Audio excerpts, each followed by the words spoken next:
نیت و قصد و خاک اے سرور خاک از جائے پاک اے مہتر نیت این است کہ اگر نمی دانی کہ نمازت مباح گردانی چوزدی ہر دو پنجرہ بر خاک بس بمالش برو کے گردی پاک بس دیگر بار پنج زندر حال ہر دو ساعت بمیر بخیر بمال در تیمم فریض ای چارس کی ترا ازی چہا ناچارس نزد ما شرط ہست شرط ہست کے نیست ہست دے ہست کو دیر قدر کسی کے پاس ہے ہست نیست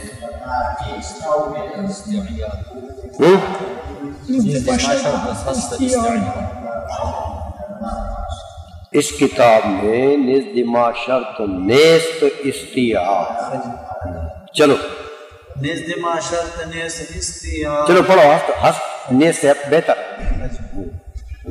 نزد ما شرط ہست استیعاب در تیمم تو نکتہ را دریاب ہرچی آنا کسی وضو باشد نا کسی اندر تیمم باشد و آنکی قادر شود بر آب کنور زو شود در زمان تیمم ہر کی بینے ز آب دور بود ای تیمم ورا طهور بود ور بود آب کم ترس بیلے نیست در ناروایش بیلے میل در شرع سلس پر سنگس گر ترا دانش است و فرهنگس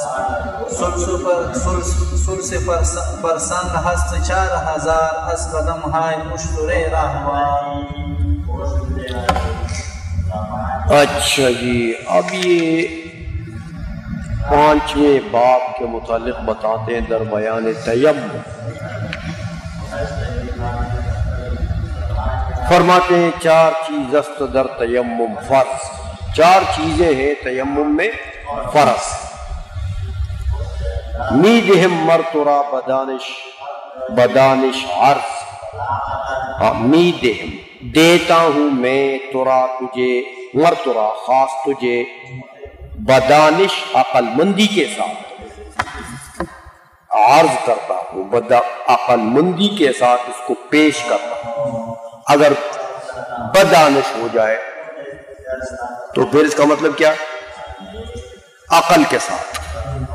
دانش کس کو کہتے ہیں؟ اور اگر بدانش ہو جائے تو پھر اس کا مطلب جان لے اس کو جان لے اس کو. عرض کرتا ہوں میں یعنی پیش کرتا ہوں اس کو جان لے. دونوں معنی صحیح ہیں. وہ 4 گنتے ہیں نیت و قصد خاک اے سرور. پہلی شرط کیا ہے؟ تیمم کی نیت کرنا. ہاں کہ نویت ان اتیمم دل میں ارادہ کر لو کافی ہے. لفظ میں کہو اچھا. وہ قصد خاک اے سرور اور اے سردار مٹی کا ارادہ پانی کے بجائے مٹی کا. خاک از جائے پاک اے مہتر اور مٹی بھی پاک جگہ سے ہو اے سردار. مٹی بھی کیسی ہو؟ پلیت نہیں. نیتی است گر نمی دانی کہتے نیت یہ ہے اگر نہیں جانتا ہے کہ نمازت مباح گردانی کہ اپنی نماز کی اباحت اپنی نماز کو مباح کر دے یعنی نماز کی اباحت کی نیت کرو. نویت ان اتیمم لاباحت الصلاۃ یا لجواز الصلاۃ یا لرفع الحدث یا لرفع الجنابۃ ولاستباحت الصلاۃ.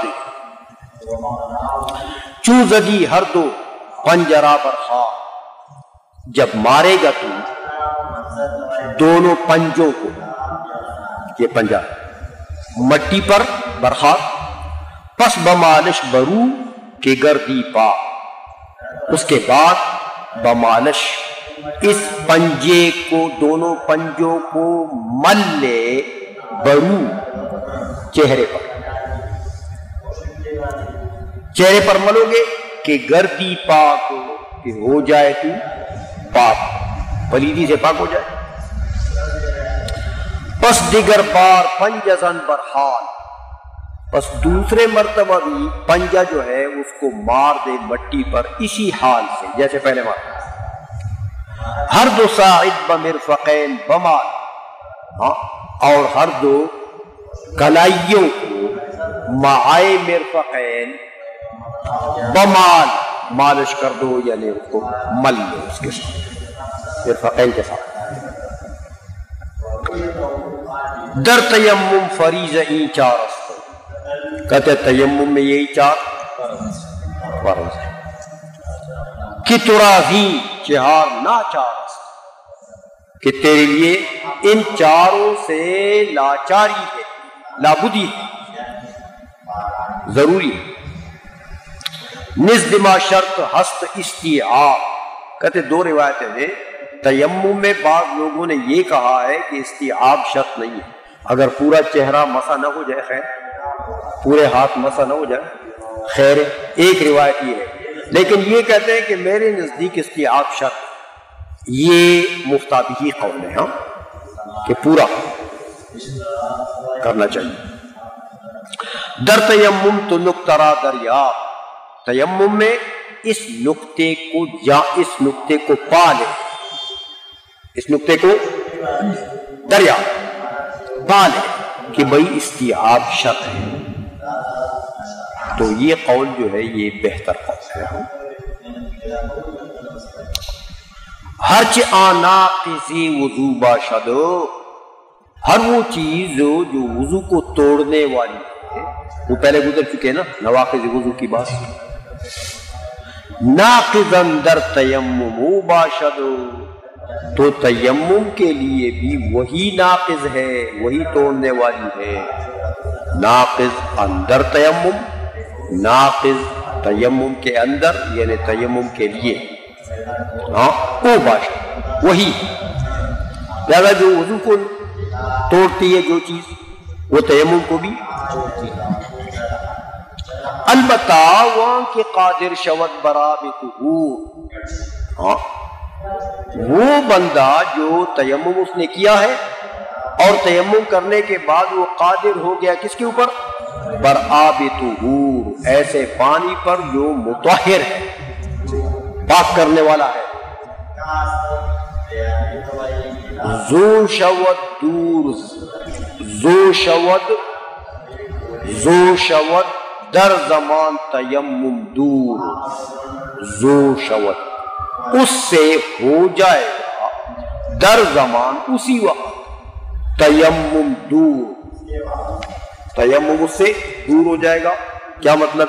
یعنی تیمم ٹوٹ گیا، جب پانی مل گیا مطہر پانی تو تیمم، اور اس کے استعمال پر بھی یہ قادر ہو، پانی بھی ہے اس کے استعمال پر قادر بھی ہے، کوئی عذر بھی نہیں ہے، پانی کے استعمال سے کوئی رکاوٹ بھی نہیں، تو پھر وضو تیمم ختم۔ ہر کی میلے سے آپ دور بود، وہ بندہ، ہر وہ بندہ کہ ایک میل کے فاصلے پر پانی سے دور ہوتا ہے، ایک میل کے فاصلے پر پانی سے دور ہوتا ہے، این تیمم ورا طہور بود، تو بس یہی تیمم اس کے لیے طہارت ہے۔ پانی سے ایک میل دور ہے، پانی نہیں، ایک میل کے فاصلے پر، تو اس کو تیمم کرنے کی اجازت ہے۔ یہ تیمم اسی کے لیے طہور ہے، یعنی اسی کے لیے مطہر ہے، بس اس کا بدن پاک ہو جائے گا تیمم سے۔ وربود آپ کم طرز میلے، اور اگر ہو آپ پانی کم طرز میلے، ایک میل کے فاصلے سے کم فاصلے، میل کے فاصلے سے تو نیس در ناروا یشیقی لے، تو تیمم کے ناجائز ہونے میں کوئی قیل نہیں ہے، کوئی اختلاف نہیں کہ تیمم ناجائز ہے۔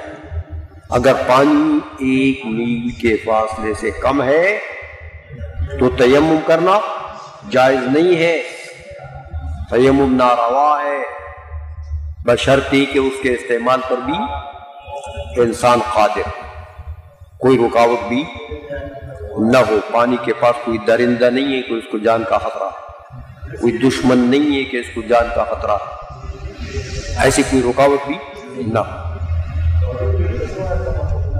آئی سمجھ میں؟ میل در شرع ثلث فرسنگ، اچھا اب میل دور ہے تو ٹھیک ہے تیمم، میل سے کم دور ہے تو نہیں ہے، تو میل کیا چیز ہے بھائی؟ کہتے ہیں میل در شرع شریعت میں ثلث فرسنگ تو 1 فرسخ کا ثلث، عربی میں فرسخ کہتے ہیں، فارسی میں فرسنگ، 1 فرسخ کا، کہ فرسخ جو ہے وہ 3 میل کا نام ہے، 3 میل کے فاصلے کا، تو 1 میل کیا بنا؟ ثلث۔ آئیشوں میں گر ترا دانشست فرہنگست، اگر تجھے عقل ہے، گر ترا دانشست، اگر تیرے پاس عقل ہے، وہ فرہنگست، اور ادب شرعی، فرہنگ ادب، تہذیب، سمجھ آئیے، اگر تیرے پاس عقل اور تہذیب ہے تو میں نے تم کو بتا دیا، میں نے تم کو بتا دیا کہ بھئی میل جو ہے یہ کیا چیز ہے؟ فرسخ کا ثلث۔ اچھا چلو فرسخ کا تو ثلث ہو گیا، لیکن اب یہ ثلث فرسخ جو ہے یہ کیسے معلوم کریں گے؟ کہتے بھائی ثلث فرسنگ ہست 4000 از قدم ہائے اشترے رہوا، فرسنگ یعنی فرسخ کا جو ثلث ہے وہ کیا ہوتا ہے؟ ہست 4000، وہ 4000 از قدم ہائے اشترے رہوا، 4000 قدم ہے، کس کے 4000 قدم ہے؟ اشترے رہوا، وہ اونٹ جو درمیانی رفتار چلتا ہے، راہوا جو راستے میں درمیانی رفتار چلتا ہے، ایک تو دوڑنے والا اونٹ ہوتا ہے وہ نہیں، ایک بالکل سست چلتا ہے نا وہ بھی نہیں، جو درمیانی رفتار سے چلتا ہے اس کے 4000 قدم گنو گے نا تو میل بن جائے۔ عائشہ میں ہو گیا۔